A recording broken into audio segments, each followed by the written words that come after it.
What is up, guys? Welcome back to the video. This is going to be my Grizzly V2. Is it worth the hype? A lot of people have been wondering this, and this has been a heavily sought after bike from a lot of you guys watching this video because the supply strains, because the shipping container issues that's been happening. This bike hasn't fully yet hit the United States or anywhere else in the world. I got a first iteration of the V2 to kind of do a review, give you guys something to look forward to, and also something of what to expect when your bike arrives. So this bike is normally $32.99, and right now it is $3,099. So is it worth the hype? That's the question. That is the age-old question, basically with any product that hits the market. So with that being said, let's hit the trails. Let's really get into it and kind of see if this thing can really live up to its standards, because like it went from 750 watt motors to 1000 watt motors. It's got a dual suspension, adjustable suspension on the top. We're gonna go over all of that, but first let's hit the trails. I mean, we got all types of dirt trails out here, hills to climb, mud to go through, high grass, so let's get to it. Before we go any further, I want to talk about today's video sponsor. This video would not be possible if it was not for Phantom Wallet sponsoring today's video, hence the name. Fans open all your cards. Really durable design. This one's the aluminum one. They also offer it in plastic. All the accessories screw on, as you see there, all these little screw holes. Right now I'm running silicone band. I usually run the money clip because it gives you a lot of color accessories. They also offer a clear plastic front for holding IDs, as well as fanning out your keys. I'll display them here on the screen. If you're interested in any of these products, especially their newest one, it's going to be coming out really soon with MagSafe technology, be able to connect it to your iPhone. Click the link in the description below. Use Fede 10 at checkout, and big shout out to Phantom Wallet for sponsoring today's video. Let's get back to it.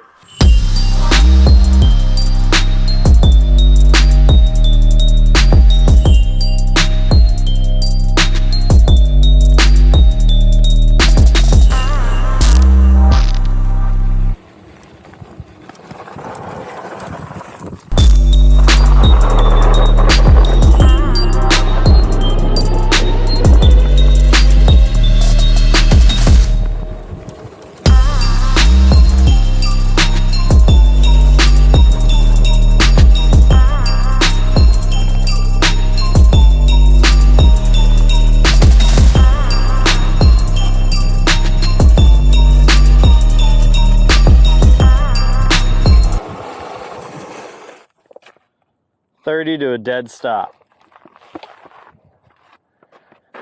Not bad. Not bad.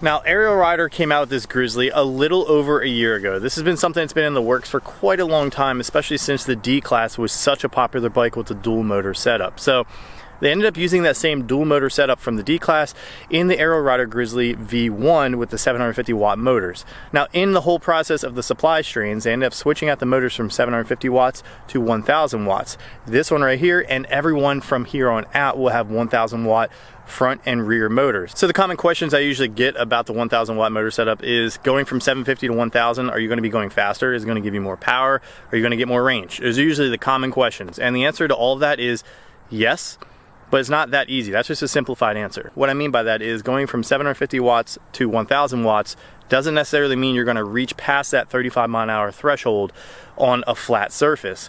That usually would be predicated on one, your body weight, what type of surface you're on, the type of tires you have. So I haven't swapped out anything on here, but I have gone over 35 miles per hour on a flat surface. It being 1000 watt motors, I definitely noticed that I get to that 35 mile an hour threshold a lot faster than I did on a 750 watt motor dual setup. So that is what I'm talking about, where yes, you are going to go faster, but it's not necessarily you're going faster or you have a higher top speed. It's you're going to be getting to that top speed a lot faster. Now the power output, it does feel a little bit more torquey, if you know what I'm saying. Like as soon as you hit that throttle, that thing just zips really just wants to go. So that is one thing I do have to say that is super noticeable between the 750 and the 1000 watt motor setup. So with that being said, it can be pretty dangerous, especially if you're not expecting that type of power. I know a lot of you guys watching this video know exactly what I'm talking about with how torquey these type of motors can be. And the last question I usually get is range. Are you going to get more range with the bigger wattage motors? And the answer to that is yes. If you end up using the pedal assist on the lowest feature, you will get more range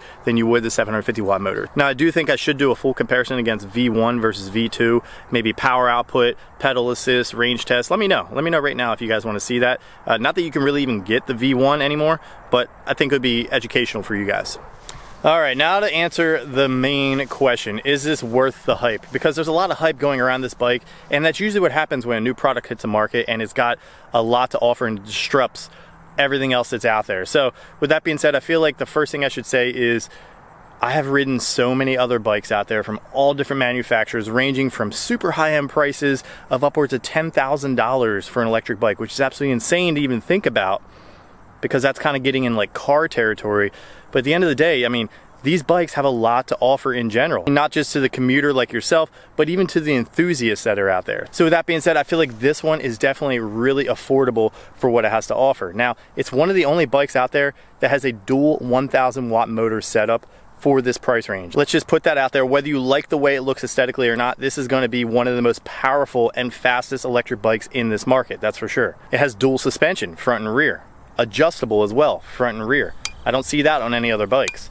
The only thing I really don't like about this bike would be the handlebar setup, but you can switch that out super cheap. There's lots of other handlebar configurations out there, and if you become a part of some type of forum, you can see what other people are riding to kind of get a better idea of what you would like to ride. Now, I don't find myself really pedaling as often while riding this bike, because this bike is more geared towards people that just want to have fun. People that just want to rip around, like you see in this video where I'm just riding the trails, zipping around. This bike really isn't comfortable to pedal. So with that being said, if you're looking for a bike to pedal around to kind of basically stay in shape, this might not be the bike for you, but this might be the bike for you if you're looking to just have fun, hit the trails, ride through mud, dirt, hills, gravel, go anywhere kind of bike. This is the one for you.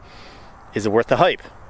I'm gonna keep saying that until we get to the end. Is it worth the hype? I'm trying to build up to it right now, because at the end of the day, there are some things that this thing falls short on. Let's go over them right now. So in my opinion, there's 3 things that this bike falls short on. One of them being the display. I feel like the display could be a little more intuitive, maybe kind of showcase more of what's going on with the bike.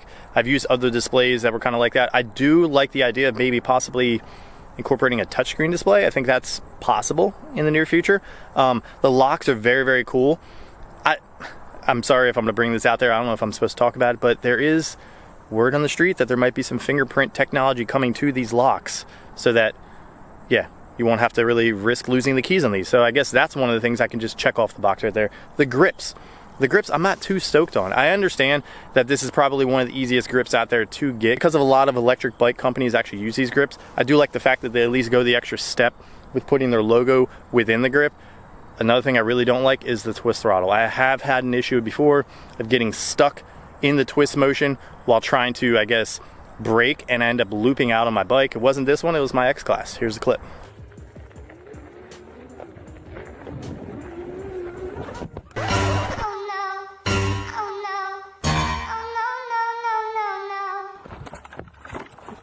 Oh my God, that thing got away from me. And yeah, that bike survived. The link in the description below will take you to my latest 1-year full-on review of that bike if you guys want to check that out. Another thing I think this bike needs is turning signals. I feel like going on the roads and using hand signals at this type of speed isn't necessarily something I would really want to do. So I think turning signals might be something that I think I'd like to really see on this bike. If not, then maybe drop a comment below, and if you guys have installed turn signals on your bike, I'd like to be able to install them on this one. Now, I do see a lot of people in the forums getting flat tires. I don't get flat tires because I have Tannis armor on these bad boys. I did before, back in the day, riding BMX. I used to get flats all the time. I used to try to find ways of getting around it, like using double tubes, as in taking my old tube, slicing a little slit down the middle, wrapping around my new tube to kind of give it that added protection. I didn't want to use the slime because I find it that slime, if the bike sits like this for too long, then it stays weighted, and then you feel the hop within the wheel when you're going fast. Now, I end up using Tannis armor because I ended up partnering with them for a video, and I'm never going back. I'm going to be putting them in all of my bikes. Before that, I was doing, I guess, like a pool noodle, or I guess you would say a pipe insulation type of a thing, where I would wrap it around the tube. I haven't found one big enough to wrap around this tube, but I'm pretty sure there's pipe insulation out there that you could use in that scenario. So if you guys want to check that out, the link in the description below will show you how to install the Tannis armor on your electric bike. All right, final question. Is this bike worth the hype? And I say absolutely. You're not gonna find something else within this price point of $3,099. Right now it's on sale for $3,099 with a dual motor 1,000 watt setup. Not gonna happen. This is gonna be one of the most powerful electric bikes you see out there with this price point. Now there are other bikes out there, they're gonna have a lot more to offer, but they're gonna have a higher price tag. And there are gonna be other bikes out there you think look better, but they're not gonna be as powerful. So you have to weigh out your options. Do I want more battery, more power, more range, more torque, just basically a faster bike in general? This one's for you. I think it's absolutely worth the hype. Grizzly V2, check it out. Links in the description below. Use my code if you guys want to get hooked up with any discounts. And with that being said, if you guys have any other suggestions for future videos, put them in the comments below. If you guys have any suggestions for different handlebars you want to see me put on this, accessories, you name it, put those in the comments below. If you guys like this video, drop a like. If you love it, hit that subscribe button, and I'll catch you in the next one.